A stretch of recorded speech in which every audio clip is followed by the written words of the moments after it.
If you raise children and they feel accepted, they know who they are, they feel secure, and they have a sense of purpose, you succeeded. Okay. But then our responsibility is to lead them into a relationship with God so that on a deeper level, the Lord can heal their need or fill their need for acceptance, identity, security, and purpose. Welcome to the Marriage Day podcast. We are Jimmy and Karen Evans, and this podcast exists to help every couple succeed in marriage. And today we're talking about the 4 basic needs of a child. Now, we have a new parenting book out that's called Fighting for the Soul of Your Child.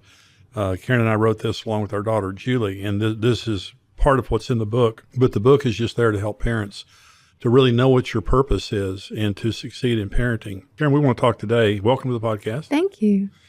We're going to talk today. Last week, we talked about how to teach and train your children to know and love God. The first purpose of every parent is to lead your children into an understanding and acceptance of God. The first role of every parent, see, God put his image on Adam and Eve and then commanded them to multiply. Parents are image bearers of God to their children. Whatever we do right, children will naturally attribute that to God. Whatever we do wrong, children will naturally attribute that to God. And this is something, Karen, that you and I both had to deal with a lot coming from we came out of very dysfunctional backgrounds. And we both became Christians, but we had a very tough time really developing a right concept of God. It took years. Well, I didn't have any of those basic needs. I didn't feel accepted as a child. I didn't have identity. I was extremely shy. I had no security, and I had no purpose. Yeah, the 4 basic needs of every child are acceptance, identity, security, and purpose. I didn't either. Yeah, and I think we were like newly married, and I think there was a teaching one time.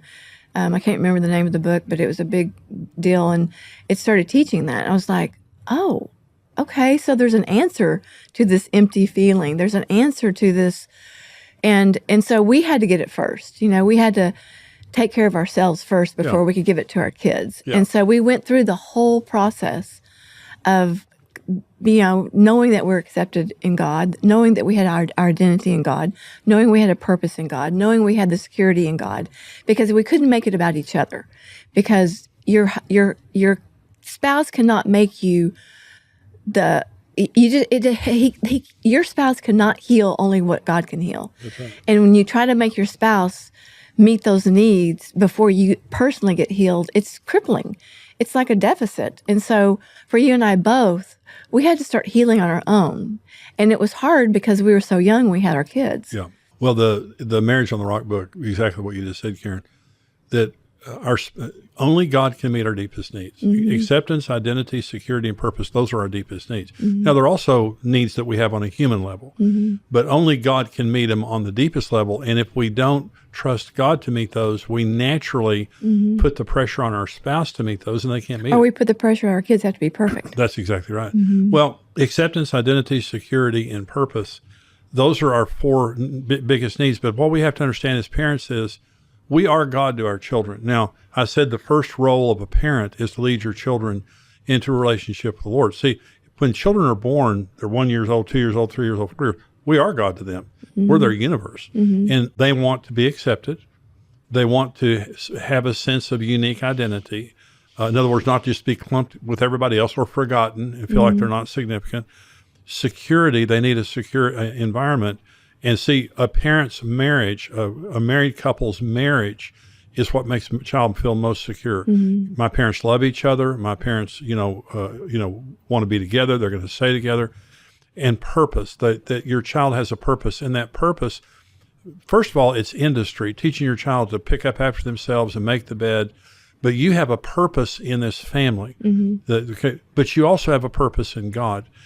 If you raise children and they feel accepted, they know who they are, they feel secure, and they have a sense of purpose, you succeeded. Okay, but then our responsibility is to lead them into a relationship with God so that on a deeper level, the Lord can heal their need or fill their need for acceptance, identity, security, and purpose. But whether people realize it or not, when you wake up in the morning, this is what you want. Well, only God is going to give us that on the deepest level. See, acceptance people are funny about acceptance, and sometimes parents are funny about acceptance. I don't want to be accepted because my teeth are white. I don't want to be accepted because my deodorant's working. I want to be accepted when I'm struggling. I want to be accepted when I'm imperfect. See, God accepts us on our worst day. Hebrews 13, God says, I'll never leave you.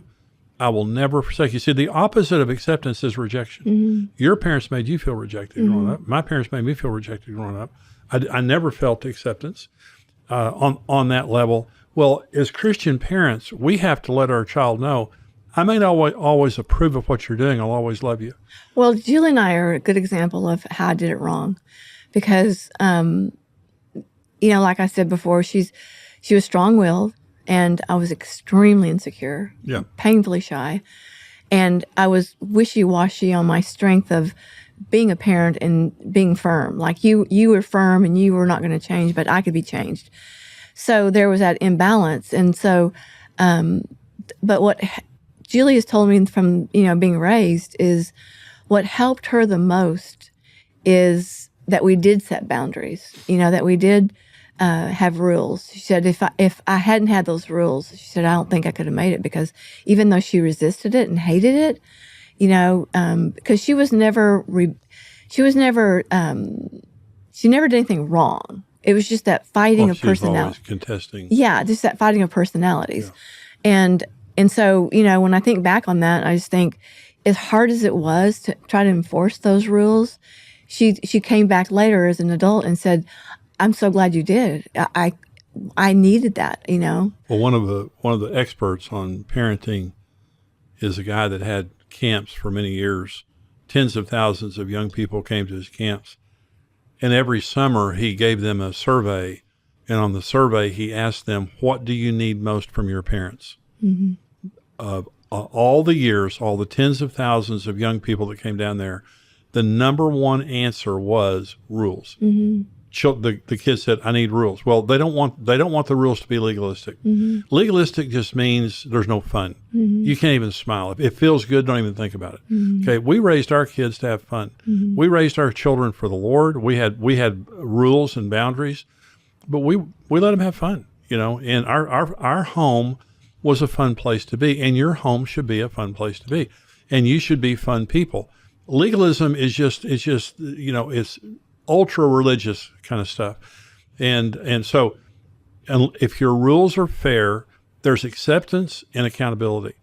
In an environment of acceptance and accountability, children feel accepted, but they also feel accountable and secure, and so it's a big deal. So with you and Julie, and I want to tell this story because this is an important story for people to hear.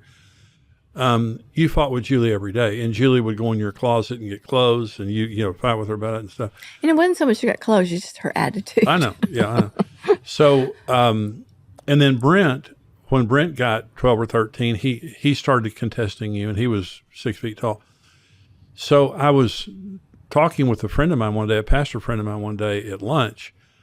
And we were talking, just sitting there talking, and I said, our daughter, Karen's having a lot of conflict with her. And he said, how old is your daughter? And I said, oh, she's like 14 or, whatever.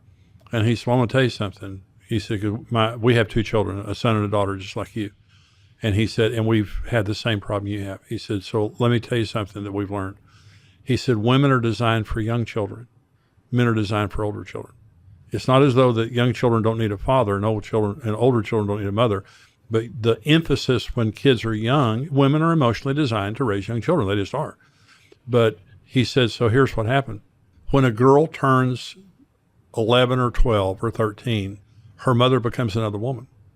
And she doesn't want another woman telling her how to dress. And she don't want to be corrected by another woman. And when a boy turns 11 or 12 or 13, his mother becomes a woman telling him what to do. And he doesn't like that either. He said, so I told my wife, because we were fighting with the kids all the time. They didn't respect my wife. I told my wife, when you want something, you come to me. Don't go to the kids. You come to me and tell me what it is, and I'll do it. And in other words, they're always going to respect you, and you can always discipline if you want to, but stop trying to enforce it. Let me enforce it. So I came home and we had that conversation. So Julie was leaving the house, and she was dressed inappropriately. So you came to me and you said, Jimmy, Julie is not leaving the house dressed like that. Okay. If you would have gone into Julie's room and contested the way that she was dressing, it would have been the biggest cat fight, screaming, clawing. It would have gone on for hours. Okay. Here's what happened when I went into her room. I walked into her room and I said, Julie, you're not leaving dressed like that. She said, Dad. And I said, change. That was the entire conversation. Okay. And so I'm saying, as parents, as your children are maturing, sometimes you have to change tactics. Mm-hmm.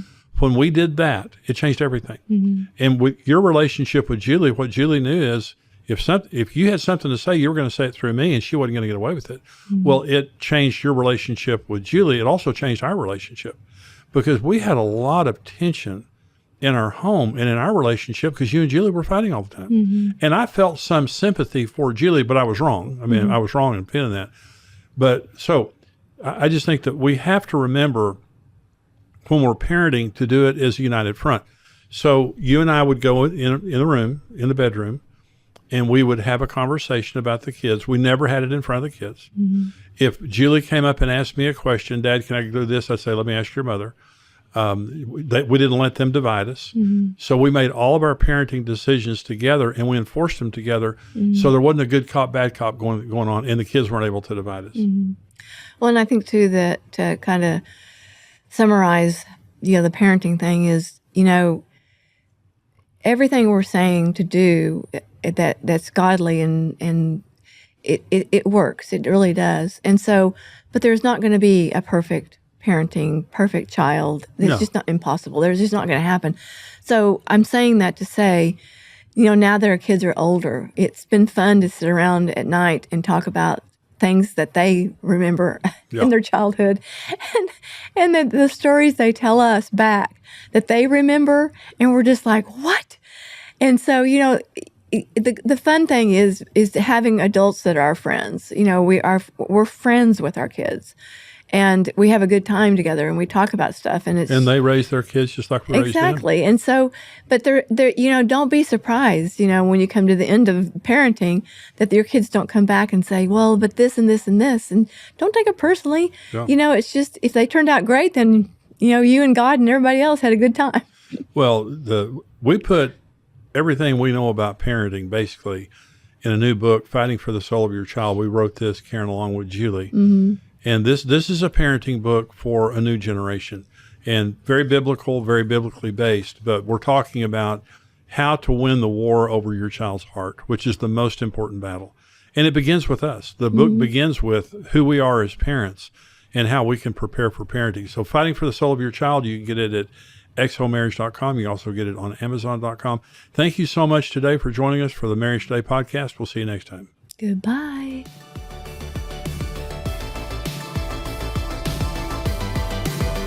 Hey, this is Brent Evans with XO Marriage, and I want to thank you for listening to the Marriage Today podcast. We believe your marriage has a 100% chance of success if you do it God's way. If you enjoyed today's teaching and want to keep learning, hey, subscribe to the Marriage Today podcast and take some time to leave us a review. Your reviews help us spread the word and can encourage someone else in need. For more great marriage content, check out xomarriage.com, where you can see all of our marriage building resources, articles, and live events.